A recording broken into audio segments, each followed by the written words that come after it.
kafir hanya 3 tahun. Pertama dikirim perempuan, udah dirayu laki-laki di sana, kemudian dikirim minuman keras. Dan setelah itu udah semuanya suka dengan mabuk-mabukan, dan kemudian baru dikirim mata-mata. Setelah dikirim mata-mata, dia dapatin ada seorang pemuda menangis. Dan ditanya sama ini anak mata-mata, kenapa engkau menangis?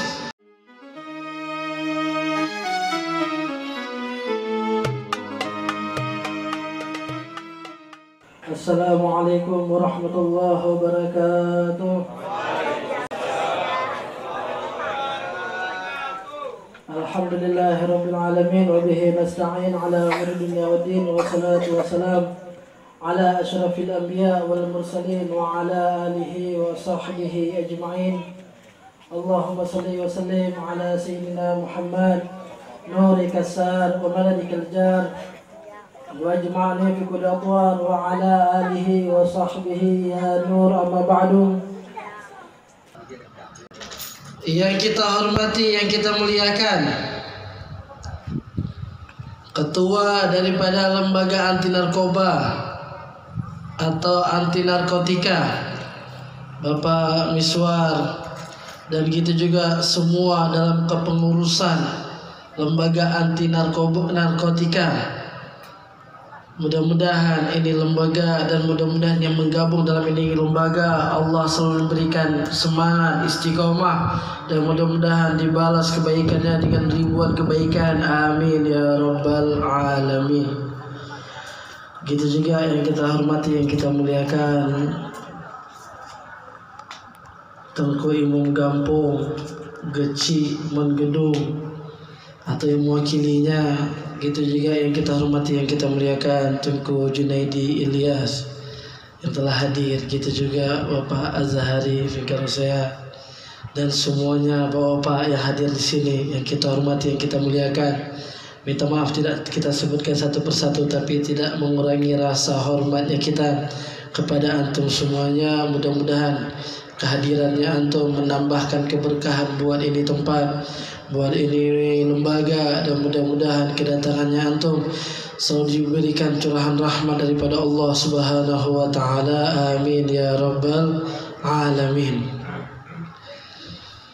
Kita sebenarnya baru pertama kali ceramah bagian narkoba atau narkotika.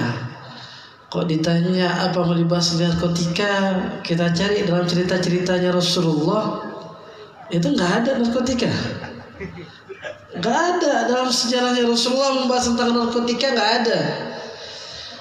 Coba tanya sama mereka yang mengatakan semua agama kembali ke Quran dan hadis. Coba tanya mana ada Al-Quran dan hadis yang membahas tentang narkotika. Nggak ada. Tapi yang ada dibahas tentang khamar, yang dalam bahasa Arab yang disebutkan dengan asal katanya khamar yakhmuru, artinya menutup akan urusan akalnya dia dan hatinya dia. Segala hal yang memabukkan itu disebutkan dengan khamar, sehingga terjadinya banyaknya kejahatan dan keburukan di atas muka bumi, khususnya di Aceh, yang mereka semuanya mengonsumsi daripada ini narkotika ataupun narkoba. Kenapa?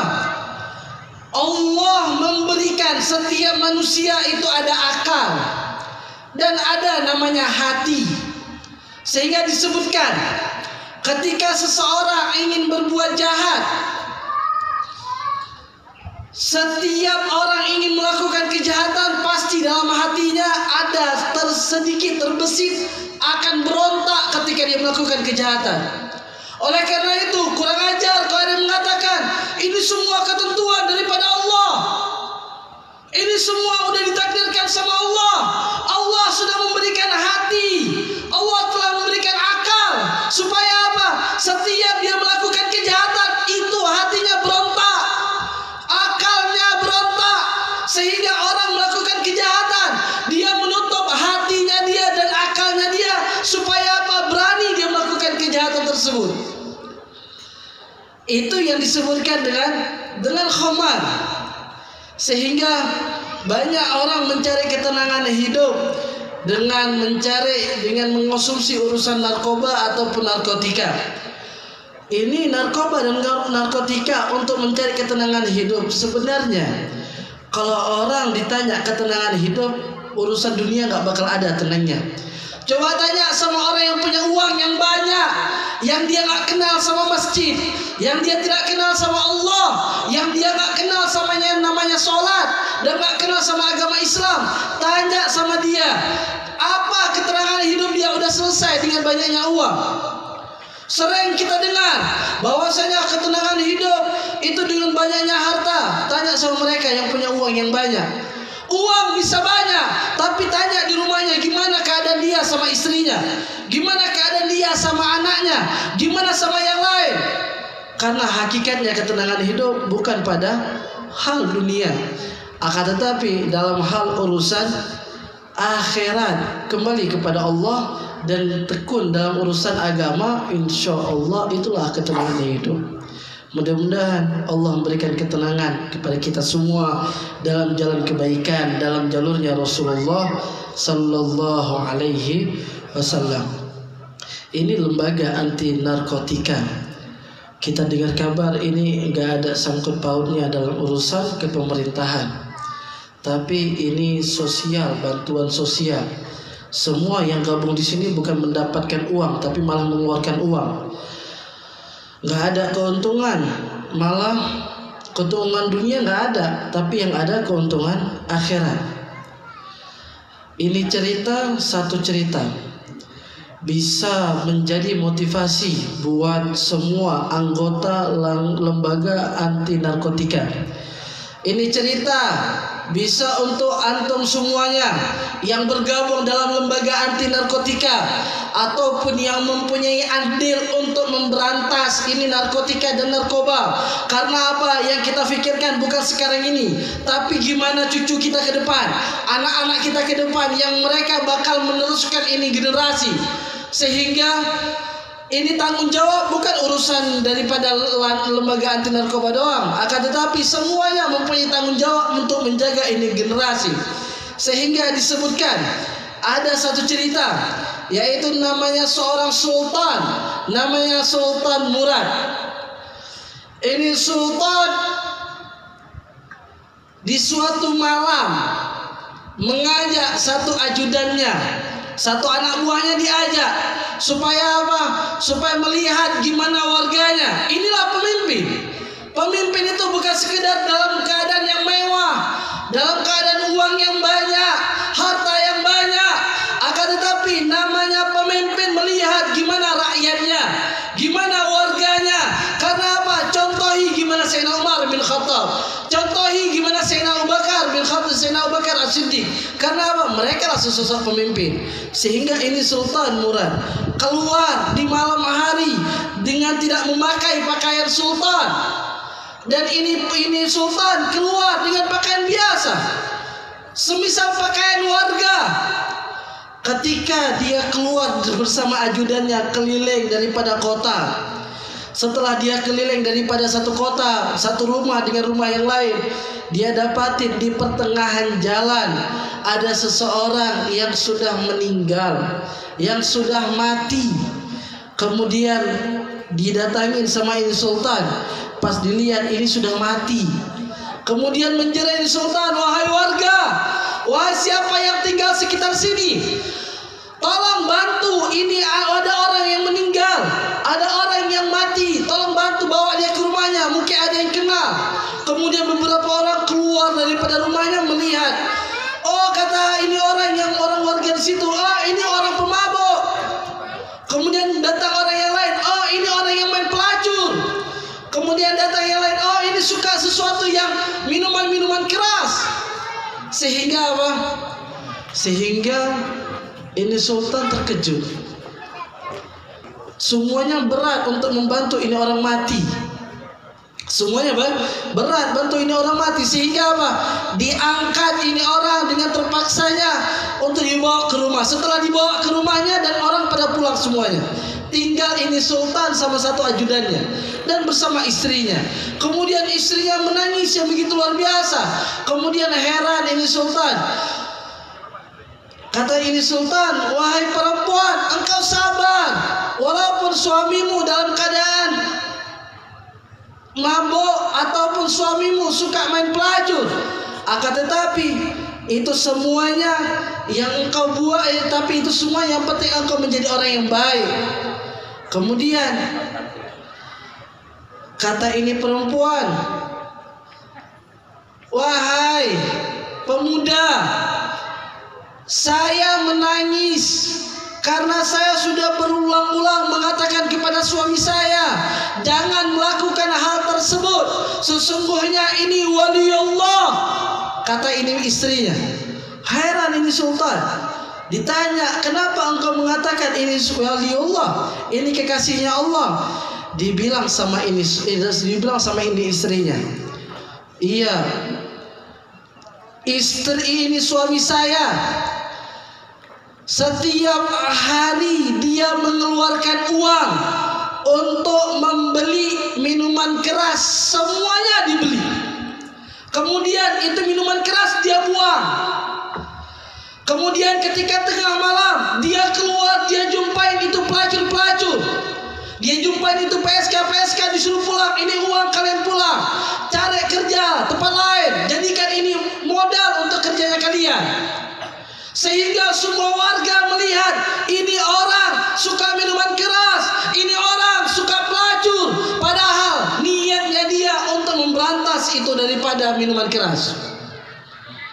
Dia bukan mendapatkan keuntungan, tapi dia keluarkan uang untuk urusan memberantas tersebut. Sehingga di suatu hari kata istrinya, saya ingatkan, kalau seandainya semua orang mengatakan engkau ini suka minuman keras, engkau suka main pelacur, gimana nanti orang mau menerima engkau? Kata ini pemuda yang meninggal ini, wahai istriku, engkau lihat suatu saat yang menyolati jenazah saya itu sultan. Engkau lihat yang mensolati jenazah saya, yang mensolati saya nanti suatu saat itu sultan, presiden. Sehingga kata sultan yang nggak menampakkan dirinya seorang sultan dan mengatakan, wahai perempuan, saya adalah sultan dan ini ajudan saya. Besok saya bakal kerahkan semua dalam urusan kepemerintahan, dalam urusan kerajaan untuk semuanya menyolati ini anak muda. Karena niat yang begitu luar biasa, sehingga Allah mengabulkan hajatnya dan niatnya dia nggak mikirkan akan omongan orang, nggak mikirkan oh itu pencitraan, ataupun oh itu cuma cari-cari hal aja di sekolah, katanya masuk ke sekolah-sekolah. Malah kalau seandainya dalam keadaan baik, nggak memikirkan akan urusan omongan orang. Karena apa? Segala sesuatu mau baik mau buruk, apalagi dalam urusan yang baik, pasti ada jadi bahan omongan orang. Yang kita harapkan bukan kebaikan jadi daripada omongannya orang, akan tetapi yang kita harapkan hanya daripada keridhaannya Allah Subhanahu wa ta'ala. Mudah-mudahan ini cerita menjadi motivasi buat semua dalam kelembagaan daripada lembaga anti narkoba. Mudah-mudahan semangatnya antum semuanya dibalas oleh Allah Subhanahu wa ta'ala. Dan ini ada satu cerita yang terakhir, cerita tentang gimana sih pengaruh besarnya ini hal yang merusakkan generasi. Tahu Spanyol? Andalusia tuh. Pak tahu Andalusia, Pak? Andalusia ada dalam peta sekarang ini. Yang ada itu Spanyol. Spanyol tuh. Tahu Spanyol? Dari mana? Dari World Cup. Dari HP. Itu Spanyol pernah di zamannya menjadi negara Islam terbesar. Itu Spanyol pernah menjadi negara pusat Islam yang memasukkan Sayyidina Utsman bin Affan. Itu Spanyol dibuat masjid dengan megahnya, istana dengan megahnya, Sampai di Spanyol sekarang ini masih ada istana, semuanya dinding bertulisan Al-Quran. Dan di istana tersebut ada dua ilmu Islam yang membuat orang-orang kafir itu heran. Kenapa mereka bisa membuat ilmu semisal itu? Ilmu yang pertama mereka buat ada dalam satu ruangan. Kalau kita sekarang yang kita namanya tahun semuanya mikrofon, speaker. Setiap masjid ada namanya speaker dan mikrofon. Di zaman itu di Spanyol ada istana yang mereka bangun. Mereka nggak perlu akan urusan speaker dan itu namanya mikrofon. Mereka cukup masuk ke dalam satu ruangan, mereka bicara dalam keadaan santai. Satu istana, satu negara bisa tahu itu pengumuman. Hanya masuk ke dalam satu ruangan. Sehingga mereka lihat di beberapa ruangan itu ada celah-celah. Sehingga orang-orang kafir mereka membuka, mereka melihat ternyata itu hanya ilmuwan daripada ilmuannya orang Islam. Ketika mereka udah membuka, mereka pasang lagi, mereka nggak bisa pasang. Kenapa? Itu ilmuannya orang Islam. Dan yang kedua yang ada di istana Spanyol sekarang itu, kalau kita sekarang ada namanya mesin air, ya kan? Sehingga setiap ruangan, setiap kamar mandi bisa ngalir air. Dulu nggak perlu mesin air. Dari sumur bisa mengalirkan ke semuanya ruangan yang ada di istana. Ke semua warga bisa ngalir daripada itu air. Setelah mereka bongkar, mereka buka, dan nggak bisa pasang lagi. Sehingga apa? Mereka mengherankan ilmuwan apa tanpa adanya mesin tapi bisa mengalirkan itu air. Yang kita mau ceritakan, ini Spanyol dikenal akan agama Islam, tapi sekarang dikenal akan agama apa? Agama Islam atau Kristen? Kristen. Semuanya nggak ada yang tahu, sedikit hanya mengetahui Spanyol menjadi agama Islam di zamannya. Saking kentalnya dengan agama Islam, masuk ke pasar nggak terdengar orang hanya angkat suara urusan zikir. Yang terdengar hanya urusan zikir. Kalau sekarang kita masuk pasar yang ada di Los Moy, apa yang terdengar? Hanya jeritan, hanya suara tawar menawar. Tapi di pasar Spanyol ketika itu semuanya berzikir. Semuanya mereka melafazkan zikir kepada Allah. Karena apa? Kental akan agamanya mereka, agama Islam. Sehingga kenapa tiba-tiba bisa berubah sampai sekarang ini menjadi terkenal dengan agama Kristen?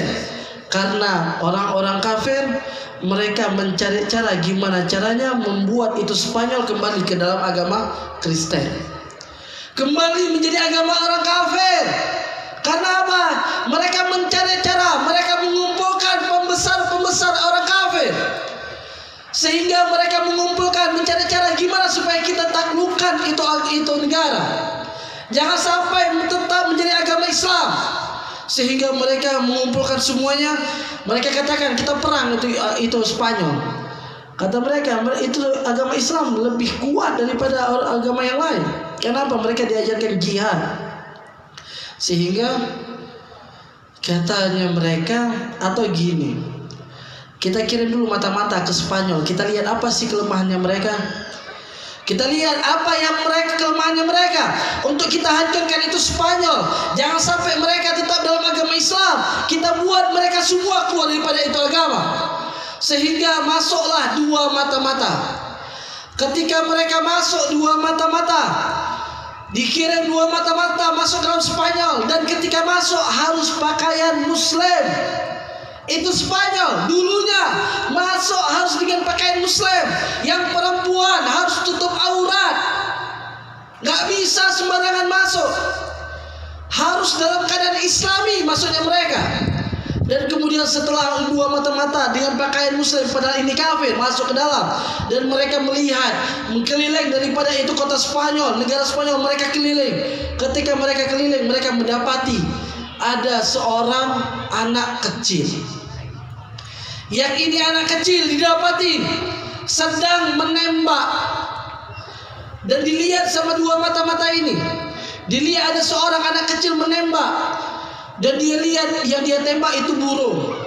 Kemudian setelah dia tembak, kena itu satu burung. Padahal di situ ada dua burung, yang kena cuma satu burung. Kemudian ini anak kecil menangis. Ditanya sama ini mata-mata, kenapa engkau menangis? Kemudian dibilang, iya, targetnya saya ingin membunuh itu dua burung, akan tetapi yang kena satu burung. Ya bagus, alhamdulillah. Enggak, kalau saya menargetkan dua harus kena dua. Kenapa? Ahlan wa sahlan, silahkan, selamat datang tokoh-tokoh masyarakat yang telah hadir. Silakan. Dibilang sama ini anak kecil, kenapa engkau menangis? Iya. Ini anak kecil mengatakan, seorang mujahid, seorang pembela agama, dia pantas menjadi seorang pasukannya agama Islam. Kalau seandainya dia targetnya dua hal yang harus dia kenakan, maka dua-dua tersebut harus kena. Kalau kena satu, maka gak pantas untuk menjadi pasukan pembela agama Islam.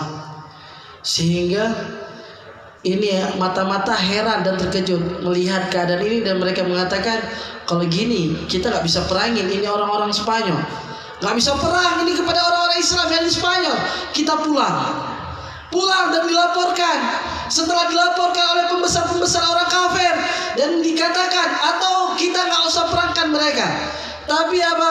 Kita kirim minuman keras, kita kirim perempuan-perempuan, kita kirim mereka untuk supaya apa? Mereka cinta sama perempuan dan mereka suka dengan minuman keras, sehingga cara mereka masuk, perempuan tersebut memakai pakaian muslim. Dan setelah memakai pakaian muslim, mereka masuk ke dalam dan mereka semuanya merayu laki-laki yang ada di sana. Dan kemudian mereka mengirim itu minuman keras. Alasannya mereka itu minuman biasa. Dalam waktu berapa lama pengiriman? 3 tahun. Spanyol dalam sejarah 3 tahun orang kafir menghancurkan itu negara Spanyol. Terkenal sekarang negara kafir gara-gara apa? Niatnya mereka hanya 3 tahun. Narkotika udah berapa lama di Aceh? Udah berapa lama di Aceh? Kalau seandainya orang-orang kafir sekarang memerangi Aceh, gimana keadaan Aceh ke depannya? Orang kafir hanya 3 tahun. Pertama dikirim perempuan, udah dirayu laki-laki di sana, kemudian dikirim minuman keras.